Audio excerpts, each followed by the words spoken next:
Hello everyone, welcome on our YouTube channel accountancy in your pocket. Class 11th की class है और इस class में हम समझेंगे अकाउंटिंग टर्म्स के बारे में। बेटा अकाउंटिंग टर्म्स सेशन हमारा 2020-21 है ये।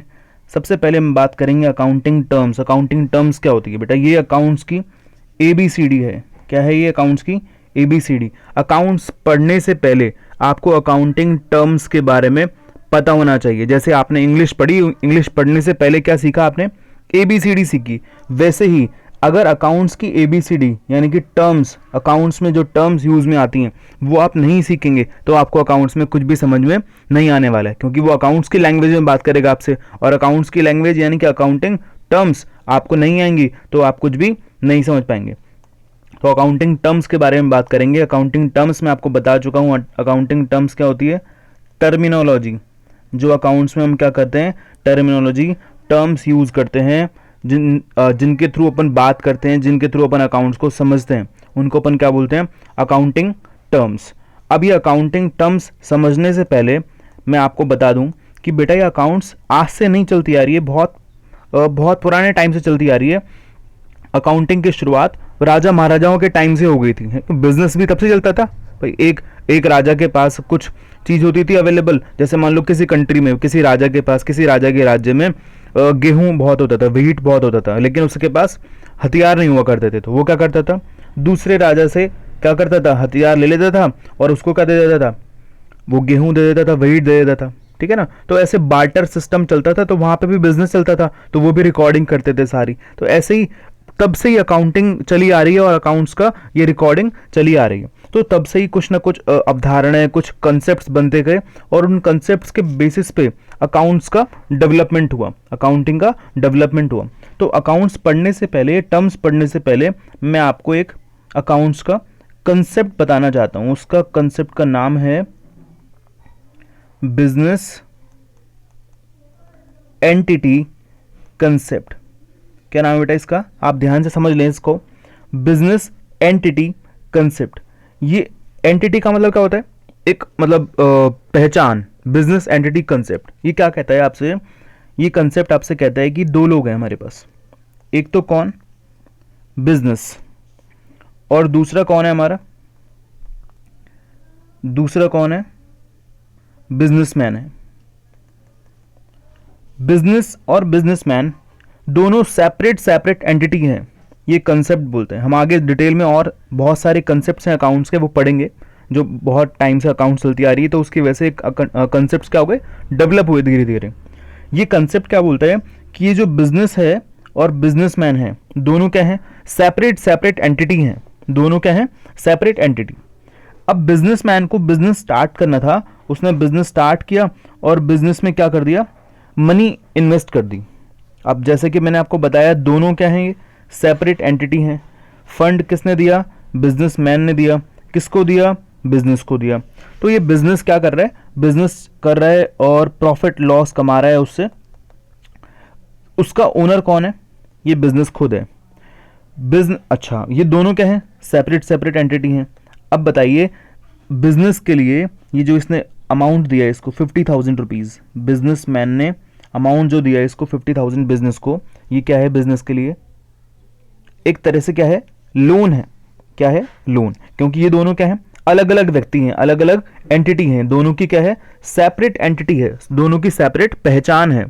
लॉ, कानून और हम सभी भी, हम किसको जानते हैं? बिजनेस को जानते हैं। हम व्यवहार, हम ट्रांजैक्शन किससे करते हैं? बिजनेस से करते हैं।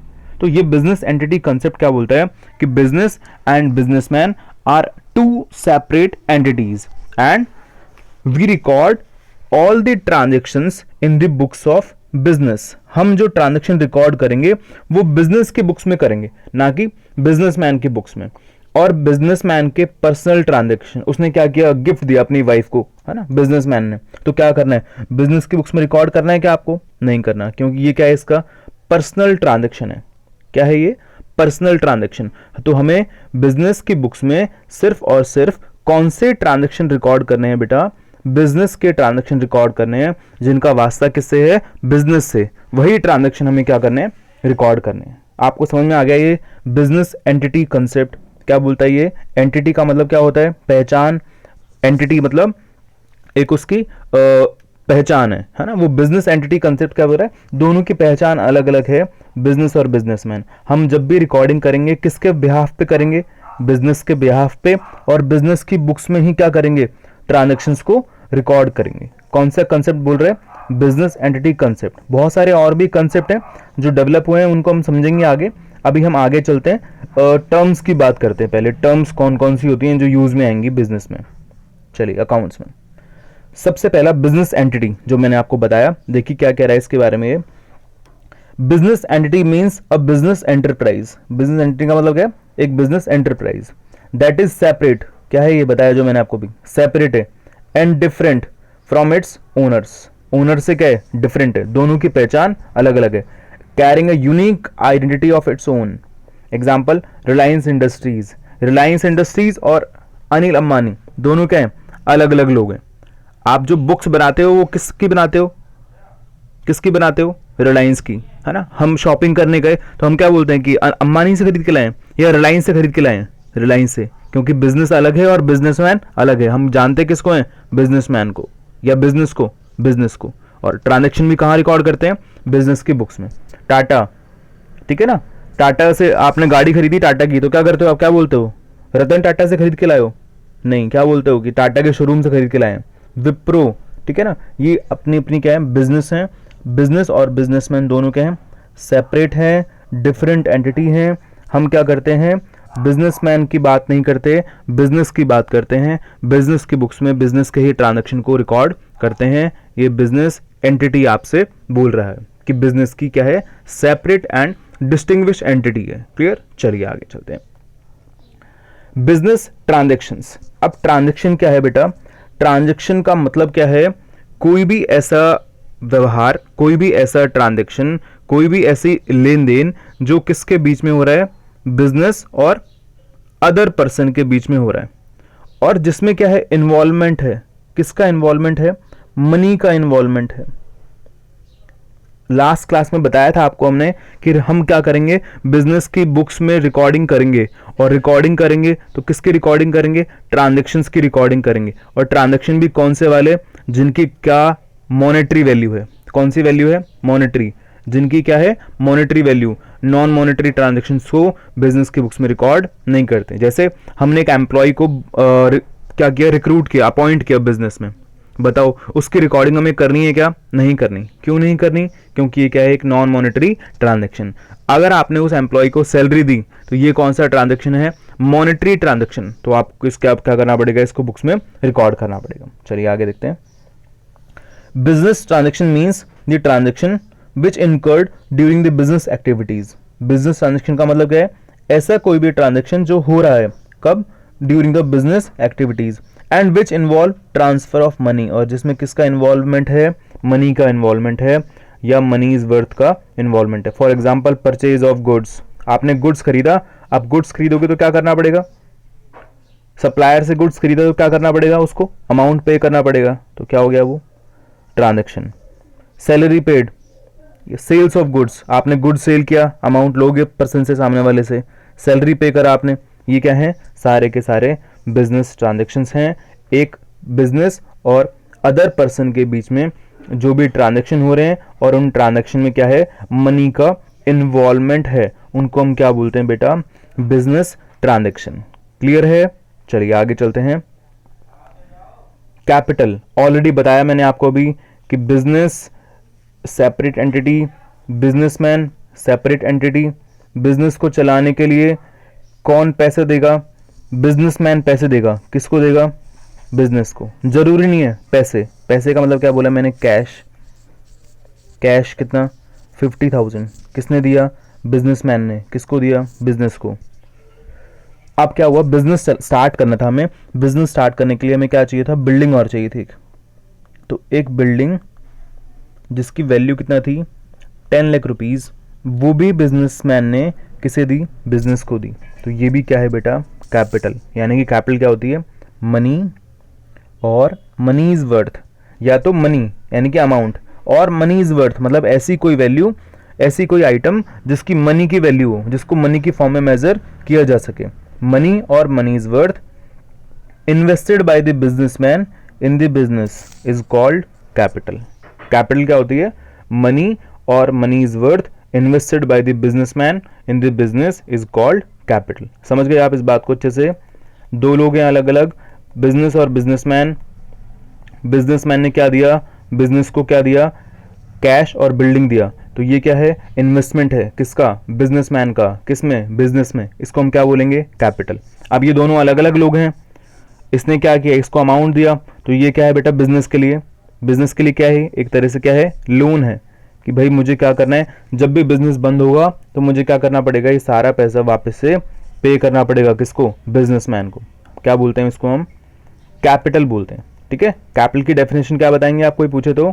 Money or money is worth invested bye the businessman in the business is called capital. देख लीजिए, पढ़ लीजिए क्या लिखा हुआ भाई, सेम बात। Money is worth invested bye the businessman in the business called capital. It increase कब होगी? देखिए स्टार्टिंग में क्या किया? बिजनेसमैन ने बिजनेस में पैसा लगा दिया।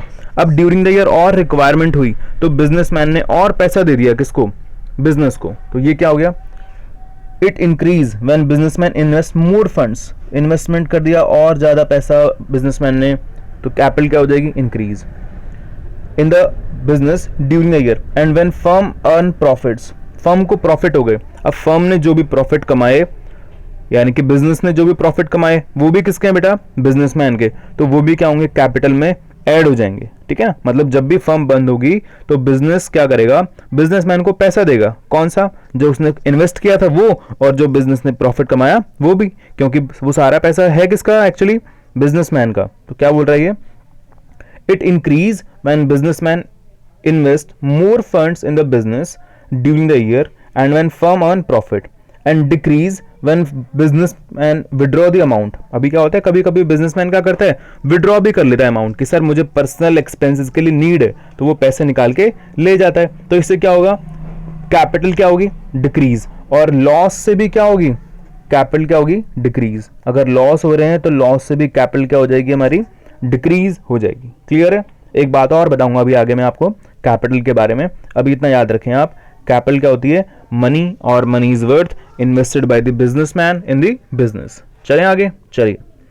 ड्राइंग्स, वैसे तो आपको पता लग गया। अभी यहाँ पे देखिए जरा क्या लिखा था हमने। कैपिटल क्या होती है? रिड्यूस होती है, डिक्रीज होती है। कब? जब बिजनेसमैन क्या कर लेता है? विड्रॉ कर लेता है। उसी को अपन क्या बोलते हैं? ड्राइंग्स। अब ड्राइंग्स का मतलब क्या है? आप बताएंगे मुझे डेफिनेशन? बताइए फटाफट से डेफिनेशन ड्राइंग्स क्या होती है? The money or money is worth withdrawn bye the businessman from the business is called drawings. Businessman ने क्या किया? या तो अमाउंट या कोई असेट या कोई आइटम बिजनेस से निकाल के ले गया जिसकी मनी की वैल्यू थी, जिसकी मॉनेटरी वैल्यू थी। फॉर एग्जांपल रेफ्रिजरेटर था एक बिजनेस में। अब बिजनेसमैन को घर पे नीड पड़ी रेफ्रिजरेटर की, तो वो बिजनेस से उठा के लेके चला गया। क्लियर है? एक कार थी बिजनेस के पास, है ना, बिजनेस में काम में आती थी वो, बिजनेस के काम में कार। उस कार को कौन ले गया? बिजनेसमैन ले गया। ये भी क्या है? ड्राइंग्स है, क्योंकि वो क्या है? मॉनेटरी वैल्यू है उन दोनों की। देखिए the money or money is worth, the money or money is worth withdrawn from the business, क्या कर ले? विड्रॉ कर ले बिजनेस से, बाय द बिजनेसमैन। कौन विड्रॉ कर ले? बिजनेसमैन। क्या बोलेंगे उसको हम? ड्राइंग्स बोलेंगे। It results in decrease in capital, already बता चुके हैं आपको ऊपर। इससे क्या होगा बेटा? कैपिटल क्या हो जाएगी? डिक्रीज हो जाएगी। कैपिटल में क्या आ जाएगा? चेंज आ जाएगा, नेगेटिव चेंज आ जाएगा। कैपिटल क्या हो जाएगी? डिक्रीज हो जाएगी। चलिए आगे चलते हैं। Liabilities, very important. लाइबिलिटीज को बहुत अच्छे से समझे हम। ये अकाउंटिंग टर्म्स पढ़ रहे हैं हम, चैप्टर बेटा अकाउंटिंग टर्म्स, और ये अकाउंटिंग टर्म्स का पार्ट 1 है। पार्ट 2 और है एक, 2 पार्ट में डिवाइड करके पढ़ाया हमने आपको, ये पार्ट 1 और पार्ट 2 में। अभी आप पार्ट 1 पढ़ रहे हैं, और ये टॉपिक क्या है बेटा? लाइबिलिटीज है। लाइबिलिटी क्या होती है समझना जरा ध्यान से ना। ये कैपिटल किसने लगाई थी? बिजनेस था। बिजनेस, और पैसा किसने दिया? बिजनेसमैन ने। बिजनेसमैन और बिजनेस दोनों अलग अलग पर्सन है। फॉर एग्जाम्पल आपने क्या किया? अपने फ्रेंड से 50,000 रुपीज लिए बिजनेस स्टार्ट करने के लिए। अब आपने अपने फ्रेंड से 50,000 रुपीज लिए, तो आप और आपका फ्रेंड दोनों एक ही बात है क्या? दोनों क्या है? अलग अलग लोग हैं। तो आपको ये अमाउंट क्या करना पड़ेगा? अपने फ्रेंड को वापस करना पड़ेगा फ्यूचर में। तो आपके लिए क्या हो गया बेटा? लोन, और आपको अच्छा, और इसको हम क्या बोलते हैं अकाउंट्स की लैंग्वेज में, लाइबिलिटी बोलते हैं। क्या बोलते हैं? The liability.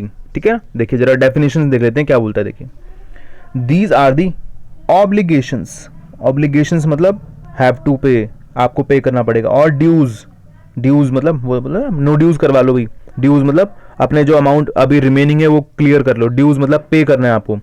Means the amount which business owes to others, मतलब the amount which is payable to others, जो हमें क्या करना है, दूसरे लोगों को पेमेंट देना है। तो यहाँ पे भी क्या था, कैपिटल के केस में भी बिजनेसमैन को क्या करना था, बिजनेस को क्या करना था, बिजनेसमैन को वापस देना थी, तो वो भी क्या थी इसके लिए, liability. Example loan from bank, है ना, बैंक से लोन लिया आपने, तो क्या है ये, लाइबिलिटी। क्रेडिटर्स भी लाइबिलिटी होता है, समझेंगे इसको, टर्म है ये भी, इसको अलग से समझेंगे। अब लाइबिलिटी कितने टाइप की बताई हुई आपको यहाँ पे दो, इंटरनल और एक्सटर्नल। इंटरनल लाइबिलिटी क्या होती है, कैपिटल, है ना। बिजनेसमैन के लिए, बिजनेस के लिए बिजनेसमैन कौन है, इंटरनल पर्सन है ना। बिजनेसमैन के लिए, बिजनेस के लिए बिजनेसमैन कौन है, इंटरनल पर्सन। तो ये इंटरनल पर्सन है, तो ये कौन सी लाइबिलिटी हो गई, इंटरनल लाइबिलिटी। मैंने बैंक से लोन लिया, बिजनेस ने क्या किया, अपने आप को बेटा हमेशा क्या समझना है, बिजनेस समझना है। जब भी आप अकाउंटिंग कर रहे हैं, अकाउंट्स की बुक्स बना रहे हैं, अकाउंटिंग कर रहे हैं, तो क्या करना है, अपने आप को बिजनेस समझना है, क्योंकि रिकॉर्डिंग कहां कर रहे हो आप, बिजनेस में कर रहे हो। तो एक्सटर्नल लाइबिलिटी का मतलब, आप बिजनेस ने क्या किया, बैंक से लोन लिया 5 लाख रुपए का, तो ये बैंक को हमें क्या करना पड़ेगा, वापस देना पड़ेगा बेटा। तो ये कौन सी लाइबिलिटी है, एक्सटर्नल लाइबिलिटी है, क्योंकि ये कौन है, बिजनेस के बाहर का पर्सन है। आपको क्या करना पड़ेगा, बैंक को क्या करना पड़ेगा, अमाउंट पे करना पड़ेगा। तो ये कौन सी लाइबिलिटी हुई हमारे लिए, एक्सटर्नल लाइबिलिटी। क्लियर है बात, आपको समझ में आ गई अच्छे से। लाइबिलिटी का मतलब क्या, ऑब्लिगेशंस और ड्यूज, यानी कि the amount which is payable to other parties, आपको दूसरी पार्टी, आपको किसी अदर पर्सन को क्या करना है, अमाउंट पे करना है, उसको हम क्या बोलते हैं, लाइबिलिटी। अब ये लाइबिलिटी कौन कौन से टाइप की हैं, इंटरनल और एक्सटर्नल। इंटरनल लाइबिलिटी तो क्या होती है हमारी, कैपिटल, और बाकी मोस्टली जो अदर लाइबिलिटीज हैं वो सभी कौन सी हैं, एक्सटर्नल हैं। कौन सी लाइबिलिटीज हैं, एक्सटर्नल। क्लियर, चलिए एक्सटर्नल लाइबिलिटी में एग्जांपल दिया मैंने आपको, लोन फ्रॉम बैंक। चलो नेक्स्ट, टाइप ऑफ लाइबिलिटीज, और भी कुछ अदर लाइबिलिटीज को क्लासिफाई किया गया टाइप्स में। सबसे पहला नॉन करंट लाइबिलिटी, बिल्कुल ध्यान से समझना बेटा। आपने क्या किया, बैंक से लोन लिया, और वो लोन का ड्यूरेशन था 5 ईयर्स। कितना टाइम के लिए लोन लिया, 5 ईयर्स के लिए लिया। शॉर्ट टर्म है या लॉन्ग टर्म है, लॉन्ग टर्म है, और अकाउंट्स में ये डिफाइन किया गया है शॉर्ट टर्म या लॉन्ग टर्म। तो उसके लिए 12 मंथ्स का टाइम लिया है, कि अगर मोर देन 12 मंथ्स है तो लॉन्ग टर्म, और अगर लेस देन 12 मंथ्स और 12 मंथ्स है तो शॉर्ट टर्म। तो जब भी कोई लाइबिलिटी, कोई का पेमेंट आपको करना है आफ्टर 12 मंथ्स, तो उसको अपन क्या बोलते हैं, करंट लाइबिलिटी। सॉरी, जिसको जो भी लाइबिलिटी आपको पे करनी है विद इन 12 मंथ्स, तो वो कौन सी लाइबिलिटी है, करंट। और ऐसी कोई भी लाइबिलिटी जिसका पेमेंट आपको करना है आफ्टर 12 मंथ, उसको अपन क्या बोलते हैं, नॉन करंट लाइबिलिटी। लाइबिलिटी समझ गई, लाइबिलिटी समझ गए बेटा आप लोग, जिसका पेमेंट आपको करना है अदर पार्टी को। अगर आपको पेमेंट करना है 12 मंथ्स के बाद, नॉन करंट लाइबिलिटी। 12 मंथ्स के अंदर करना है तो कौन सी है, करंट लाइबिलिटी। तो मैंने आपको बोला बैंक से आपने लोन लिया 5 ईयर्स के लिए, ये कौन सी लाइबिलिटी है,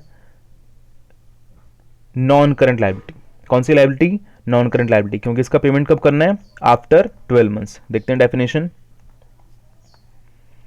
the liability which are payable, the liability which are payable after a long period of time, after a long period of time. देखिए क्या लिखा हुआ ध्यान से, ऐसी लाइबिलिटी जिसका पेमेंट कब करना है, after a long period of time, that is more than 1 year, यानी कि 12 months. Example loan from bank for 5 years, तो ये क्या हो गया हमारे लिए, नॉन करंट लाइबिलिटी। क्लियर है आप लोगों को, the liabilities which are payable after a long period of time that is more than 1 year, for example loan from bank for 5 years. Clear, चलिए करंट लाइबिलिटीज समझ गए होंगे आप, तो आप इसी डेफिनेशन से बता दीजिए ऊपर वाली से, the liability which are payable within a period of, within a short period of time that is less than 1 year, है ना। देखेंगे, the liability which are payable in short period of time that is within 1 year, यानी कि within 12 months, are called current liabilities. For example creditors, bank overdraft etcetera. ठीक है, creditors वगैरह सारी चीजें किसके अंदर आती हैं, बैंक ओवरड्राफ्ट क्या होता है, आपके बैंक अकाउंट में अमाउंट है कितना, 1,00,000 लेकिन आपने विड्रॉ कर लिया कितना, 1,20,000। Is it possible? Yes, when you have avail the facility of bank overdraft. आपने बैंक से बैंक ओवरड्राफ्ट की फैसिलिटी ली हुई है। ओवरड्राफ्ट मतलब ओवर, मतलब एक्स्ट्रा विड्रॉ कर सकते हो आप, ठीक है। आपको नहीं मिलती, बिजनेसमैन को मिलती है जनरली, जिनका करंट अकाउंट होता है उन लोगों को मिलती है। तो ये आपके लिए क्या है बेटा, लाइबिलिटी। आपके अकाउंट में थे कितने बैंक में, 1,00,000, आपने विड्रॉ कर लिए कितने, 120। तो अब क्या करना पड़ेगा आपको, बैंक को पेमेंट करना पड़ेगा। कितना अमाउंट, 20, क्योंकि बैंक ने आपके बिहाफ पे पे कर दिया सामने वाली पार्टी को। तो 20,000 आपको पे करना पड़ेगा, इसलिए इसको क्या बोलते हैं, बैंक ओवरड्राफ्ट। कब पे करोगे, 2-4 साल बाद नहीं, इसका टाइम होता है जनरली 45 डेज होता है, ठीक है। तो ये कौन सी लाइबिलिटी है, करंट लाइबिलिटी, क्योंकि विद इन 12 मंथ्स हो गया ये, ठीक है। चलिए आगे चलते हैं, हम बात कर रहे हैं किसके बारे में, लाइबिलिटीज के बारे में। टाइप ऑफ लाइबिलिटी हमने सबसे पहले देखा, इंटरनल लाइबिलिटी और एक्सटर्नल लाइबिलिटी। उसके बाद हम बात कर रहे थे non current, current. Third, contingent liability. बहुत अच्छे से समझते हैं इसको ध्यान से। हम क्या कर रहे थे बेटा, अकाउंटिंग कर रहे थे, ठीक है। अकाउंटिंग कर रहे थे तो कुछ ऐसी कंडीशंस एग्जिस्ट थी। क्या थी, कंडीशंस, जिनको देख के हमें लग रहा था कि हो सकता है फ्यूचर में हमारी लाइबिलिटी बन जाए। आज नहीं है लाइबिलिटी वो, लेकिन हमें लग रहा है फ्यूचर में देख के कि लाइबिलिटी बन सकती है। सर कैसे, कैसे, क्या हुआ, एक बिजनेस हमारा था, है ना। बिजनेस ने क्या किया, बिजनेस में क्या हुआ, एक वर्कर काम कर रहा था फैक्ट्री में, और फैक्ट्री में वर्कर का काम करते करते एक एक्सीडेंट हो गया उसके साथ। अब उस एक्सीडेंट के बाद हमें, उसने क्या किया, क्लेम मांगा कंपनी से कि सर मुझे 50,000 दो, मेरे पैर का ऑपरेशन होने वाला है, मेरे लेग का ऑपरेशन होने वाला है, उसको प्रॉब्लम हो गई थी, एक्सीडेंट हो गया था मशीन से। तो ये तो लाइबिलिटी होती है, कंपनी की देना चाहिए। अब क्या हुआ, कंपनी ने उसको अमाउंट पे नहीं किया कि भैया जो करना है कर लो जाओ। वर्कर ने क्या किया, कोर्ट में जाके केस कर दिया। क्या किया, वर्कर ने कोर्ट में केस कर दिया। अब कोर्ट में केस कर दिया तो क्या होगा भाई, कोर्ट में केस कर दिया तो क्या होगा बताओ, कोर्ट का डिसीजन अभी तक नहीं आया, कोर्ट का डिसीजन पेंडिंग है जिस दिन हम अकाउंटिंग कर रहे थे। तो कोर्ट क्या करेगा, कोर्ट बोलेगा बिजनेस को कि क्या करना है आपको, वर्कर को पेमेंट देना पड़ेगा 50,000। तो बताओ आज लाइबिलिटी है या नहीं है, नहीं है, क्योंकि कोर्ट का डिसीजन अभी तक नहीं आया। लेकिन फ्यूचर में होगी या नहीं होगी, सर हो भी सकती है, नहीं भी हो सकती, लेकिन मैक्सिमम प्रोबेबिलिटी क्या है, होगी। तो कंटीजेंट लाइबिलिटी क्या होती है, ऐसी कंडीशंस जो आज एग्जिस्ट हैं लेकिन अभी तक वो लाइबिलिटीज में कन्वर्ट नहीं हुई, लेकिन फ्यूचर में वो कन्वर्ट हो सकती हैं, उनको हम क्या बोलते हैं बेटा, कंटीजेंट लाइबिलिटीज। क्या बोल रहे हैं, ध्यान से सुनना, देखिए जरा, मैं यहीं पर पढ़ लेते हैं। द इवेंट्स, ऐसे events which are not liabilities today, आज लाइबिलिटी नहीं है टुडे, हाँ, but on happening of certain events, happening of certain events मतलब कोर्ट का ऑर्डर आने पे, इन फ्यूचर दे में बिकम लाइबिलिटी, क्या बन सकते हैं वो, लाइबिलिटी बन सकते हैं। And their amount is not fix, और उनका अमाउंट अभी फिक्स नहीं है, हो सकता है 50,000 के लिए बोले कोर्ट या 40 के लिए बोले, कोई भरोसा नहीं है। एग्जाम्पल देखिए क्या लिखा हुआ है, case pending in the court, court में केस पेंडिंग है। Guarantee undertaken for a bank loan, आपने क्या किया, बैंक से लोन लिया। अब बैंक से लोन ले जाओगे तो बैंक बोलेगा सर गारंटी में लेके आओ किसी पर्सन को, गारंटी दिलवाओ किसी पर्सन की। तो आप अपने एक फ्रेंड को ले गए और आपने क्या किया, है ना, उस फ्रेंड से गारंटी दिलवा दी।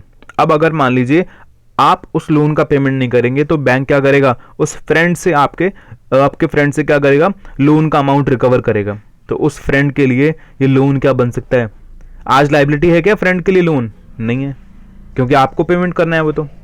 लेकिन अगर आपने पेमेंट नहीं किया तो उसके लिए लाइबिलिटी बन जाएगा, इसलिए उसको क्या बोलते हैं अपन, कंटिंजेंट लाइबिलिटी।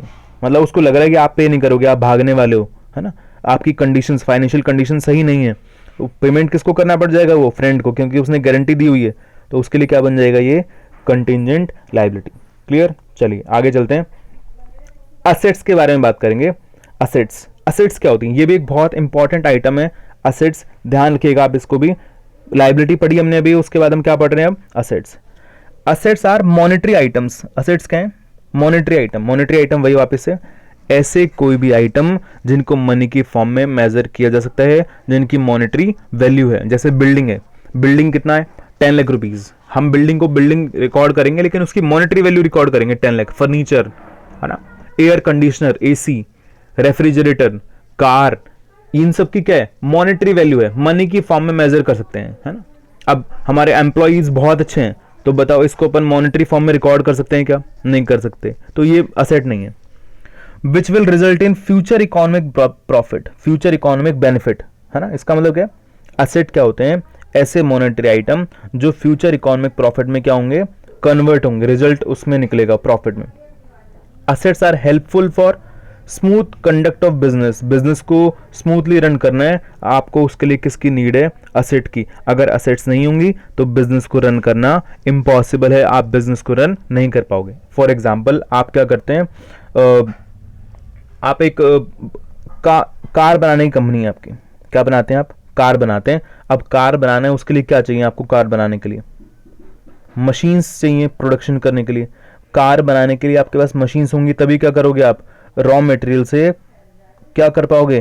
कार बना पाओगे, फिनिश गुड्स बना पाओगे। अगर मशीन नहीं हो तो बताओ प्रोडक्शन हो सकता है क्या? नहीं हो सकता। अब मशीन की हेल्प से आपने क्या किया? कार को प्रोड्यूस किया, प्रोडक्शन किया कार का, और कार बना के उसको बेच दिया। अब सेल करने से बताओ क्या होगा आपको? प्रॉफिट होगा। सर क्या होगा हमें? प्रॉफिट। आपने 6 लाख में कार बनाई और उसको 8 लाख रुपीज, 8 लाख रुपए में सेल कर दिया, तो क्या हुआ आपको? प्रॉफिट। तो देखो, अच्छा मशीन कितने की आई थी? फ्री की थी क्या? उसकी कोई मॉनेटरी वैल्यू है या नहीं है? है सर, 20 लाख रुपए की मशीन थी हमारी, वो 5 साल तक काम में आने वाली है। तो देखो वापस से, assets are monetary item. Asset क्या है? Monetary item. मशीन क्या है? असेट। और असेट की क्या होती है? Monetary value 20 lakh. Which will result in future economic profit, और वो क्या होगी? फ्यूचर इकोनॉमिक प्रॉफिट क्या करेगी? जनरेट करेगी। कैसे? मशीन से हम क्या करेंगे? प्रोडक्शन करेंगे, प्रोडक्शन से क्या होगा? गुड्स बनेगा, गुड्स बनेगा तो सेल होगा, और सेल होगा तो क्या होगा? Profit. Assets are helpful for smooth conduct of business. Assets क्या हैं? हेल्पफुल हैं, किसके लिए? स्मूथ कंडक्ट ऑफ बिजनेस के लिए, ठीक है ना, बिजनेस को रन करने के लिए। चलिए, टाइप, इसमें भी टाइप्स हैं अभी, जैसे वहां पे हमने पढ़ा था करंट लायबिलिटीज और नॉन करंट लायबिलिटी, ऐसे ही non current assets. Non current assets क्या होते हैं? ऐसे असेट्स जो 1 साल से ज्यादा तक क्या करते हैं भाई? नॉन करंट समझ में आ रहा है, तो यानी कि लॉन्ग टर्म, यानी कि लॉन्ग टर्म यानी कि 12 मंथ से ज्यादा। तो ऐसे असेट्स जो 1 साल से ज्यादा बेनिफिट प्रोवाइड करते हैं, वो कौन से असेट होते हैं बेटा? Non current assets. For example, एक बिल्डिंग, एक फैक्ट्री बिल्डिंग जिसमें आप क्या करते हो? प्रोडक्शन करते हो। वो प्रोडक्शन जिसमें आप करते हो, तो वो बिल्डिंग बेटा क्या होगी बताओ? 1 साल के अंदर अंदर ही खराब हो जाएगी या लॉन्ग टर्म तक काम करेगी? लॉन्ग टर्म तक काम करेगी। तो वो कौन सी असेट है? Non current assets. क्लियर? एक मशीन आप खरीद के लाए जिसकी हेल्प से आप क्या करोगे? गुड्स बनाओगे। वो मशीन 1 साल के अंदर ही खराब हो जाएगी या लॉन्ग टर्म तक काम करेगी? लॉन्ग टर्म तक। हमारे घर में होता है रेफ्रिजरेटर, है ना, ऐसे ही बिजनेस के पास होती है मशीन्स, है ना, प्रोडक्शन के लिए, तो वो क्या करती हैं? नॉन करंट असेट्स हैं, लॉन्ग टर्म तक काम में आने वाली हैं। देखिए, those assets which are held for long term use, किसके लिए रखी है हमने? सेल करने के लिए, यूज में लाने के लिए। ध्यान रखना इस बात को, यूज में लाने के लिए। हमारा मोटिव इनको सेल करना नहीं है, हमारा मोटिव क्या है? इनको यूज में लाना। किसके यूज में लाना? प्रोडक्शन के या सर्विस प्रोवाइड करने के लिए, है ना। डॉक्टर के पास जाते हो आप, डॉक्टर क्या करता है? सर्विस प्रोवाइड करता है। अब डॉक्टर के पास भी कुछ मशीन से होती हैं, अब वो मशीन का क्या करता है? सेल करने के लिए रखी है उसने कि आओ भाई खरीद के ले जाओ, है ना। सेल करने के लिए नहीं, यूज करने के लिए, सर्विस देने के लिए।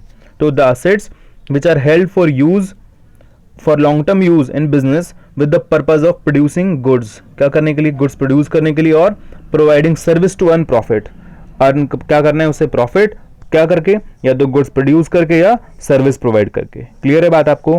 कौन सी असेट्स हैं? Non current assets. कितने टाइम के लिए? Long term. लॉन्ग टर्म यानी कि मोर देन 12 मंथ। क्या मोटिव? यूज करना या सेल करना? यूज करना, ठीक है। प्रोडक्शन ऑफ गुड्स में या सर्विस प्रोवाइड करने में, उससे क्या होगा? प्रॉफिट अर्न कर पाएंगे। चलिए अब देखते हैं फिक्स असेट्स। फिक्स असेट्स क्या है?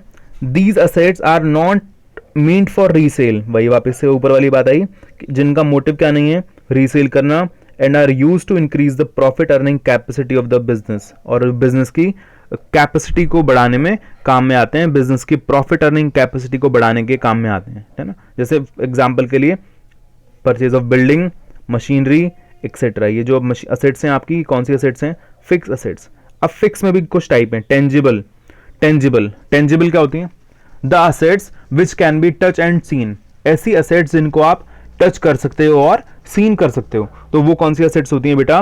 टेंजिबल असेट्स होती हैं। कौन सी asset? Tangible. The assets which can be touch and seen. For example building को टच कर सकते हो क्या? बिल्कुल कर सकते हैं सर। सीन कर सकते हैं क्या? यस कर सकते हैं। मशीन को टच कर सकते हैं क्या? हाँ सर कर सकते हैं। सीन कर सकते हैं क्या? बिल्कुल कर सकते हैं। तो ये कौन से असेट्स हैं? Tangible assets. देखिए, the assets which can be touch and seen और हैविंग फिजिकल एग्जिस्टेंस, जिनका क्या है? फिजिकल एग्जिस्टेंस है। For example machinery. क्लियर? चलिए, इंटेंजिबल क्या होती हैं? The assets which cannot be touched and seen or having no physical existence are called intangible assets. ऐसी assets जिनको हम टच नहीं कर सकते और जिनका फिजिकल एग्जिस्टेंस नहीं हो सकता होता। एग्जाम्पल के लिए क्या है? गुडविल क्या है बेटा? गुडविल मतलब आपकी फेम, आपका नेम, आप उसको टच कर सकते हो क्या? सीन कर सकते हो क्या? नहीं। रियलाइज कर सकते हो, फील कर सकते हो कि यार हाँ भाई, दो आपके है ना, आपकी सिटी में दो शॉप हैं कोई भी एक साथ ही, है ना, क्या करते हैं दोनों? समोसा सेल करते हैं, समोसा। अब एक शॉप पे तो बहुत ज़्यादा भीड़ है और दूसरी शॉप पे कम भीड़ है। ऐसा क्यों हो रहा है? इस शॉप वाले भाई की क्या है? गुडविल है मार्केट में, इसका नेम है ना। होता है ना, कई बार अपन किसी हाईवे से जा रहे हैं तो हाईवे पे पहले बताए थे हमने को लोग अपने दोस्त कि यार इस बंदे के पास रुकना। हमने खा के नहीं देखा आज तक भी उसका गुड्स कैसा था, लेकिन हम रुक रहे हैं उसी की शॉप पे। क्यों? हमारे को फ्रेंड ने बता दिया था। वो फ्रेंड ने क्यों बताया? उसका गुडविल है, उसका नेम है, यार इसी रेस्टोरेंट पे रुकना, इसी जगह पे रुकना, यहाँ पे गुड्स बहुत क्या मिलते हैं, यहाँ पे जो आइटम है, फूड आइटम्स हैं वो बहुत अच्छे मिलते हैं। तो ये क्या है? गुडविल है। ये दिखाई दे रहा है क्या मुझे? नहीं, मुझे तो शॉप दिखाई दे रही है। तो गुडविल कैसे पता लगी? इंटेंजिबल, फील कर सकते हो आप कि बहुत ज़्यादा कस्टमर है वहाँ पे ना। पेटेंट्स क्या होते हैं? राइट। जैसे आपने क्या किया, कोई टेक्नोलॉजी बना दी, है ना, तो वो टेक्नोलॉजी बना दी तो उसका लाइसेंस ले लिया गवर्नमेंट से कि भाई मेरे अलावा इसको कोई और नहीं बना सकता। तो वो राइट है, वो उस राइट को दिखाई दे रहा है आपको? नहीं, आपको तो टेक्नोलॉजी दिखाई दे रही है। तो उस राइट को अपन क्या बोलते हैं? पेटेंट बोलते हैं। ठीक है। करंट असेट्स, हमने पहले बात की थी नॉन करंट असेट के बारे में, अब हम बात कर रहे हैं किसके बारे में? Current assets. करंट असेट्स कौन सी होती हैं बेटा? देखिए, those assets which are meant for sale. Non current में हमने क्या बोला था? जिनका मोटिव क्या नहीं है? सेल करना। जिनका मोटिव क्या है? यूज में लाना। करंट असेट्स कौन सी? जो हमने रखी हुई है क्या पर्पज के लिए? सेल करने के लिए। और can be converted into cash within 1 year as called current assets. और ऐसी असेट्स जो कैश में कन्वर्ट हो जाएंगी 1 साल के अंदर, उनको हम क्या बोलते हैं? करंट असेट्स बोलते हैं। Example stock. आप क्या करते हैं? एक गुड्स बनाते हैं, कार बनाते हैं। आप एग्जांपल लिया था हमने, आपने कार बना के अपने स्टोर में रख दी, अपने गोडाउन में रख दी। अब मोटिव क्या है उसका? रख के रखना है या सेल करना है? तो सेल करेंगे। सेल करने से क्या आएगा? कैश आएगा। तो कार हमारे लिए क्या था? स्टॉक। स्टॉक कौन सी असेट है? नॉन करंट या करंट? Current assets. देखिए, कार का आपका बिजनेस नहीं है तो वो आपके लिए असेट है, और अगर आप कार का बिजनेस कर रहे हो तो आपका मोटिव क्या हो गया? कार बनाओ और बेचो। तो वो आपके लिए कौन सी असेट हो गई बेटा? Current assets. अगर आपका कार का बिजनेस नहीं है तो आप खरीदोगे क्या करने के लिए? यूज में लेने के लिए, तब तो वो क्या हो गया आपके लिए? Non current. और अगर आपका कार का बिजनेस है तो कार का बिजनेस है तो आपके लिए वो क्या हो गई? नॉन करंट असेट्स, है ना। आपका मोटिव क्या हो गया? उसको सेल करना। क्लियर? एग्जांपल के लिए स्टॉक, डेटर्स, करंट इन्वेस्टमेंट। ठीक है, इनको आप टर्म्स आएंगे तब और ध्यान से हम समझेंगे। आपको टर्म्स समझ में आई? टर्म चैप्टर का पार्ट 1 है ये। सारी टर्म्स एक बार आप अच्छे से रिवाइज कर लेंगे, वापस से क्लास को देख लेंगे, नोट डाउन कर लेंगे। ठीक है, और चैनल को सब्सक्राइब करना ना भूलें और अपने फ्रेंड्स के साथ भी शेयर करें। सबको बेनिफिट मिलना चाहिए इस लॉकडाउन पीरियड में, और आने वाले टाइम में भी घर बैठे आपको पढ़ने का मौका मिल रहा है। ठीक है, thank you so much for watching the video.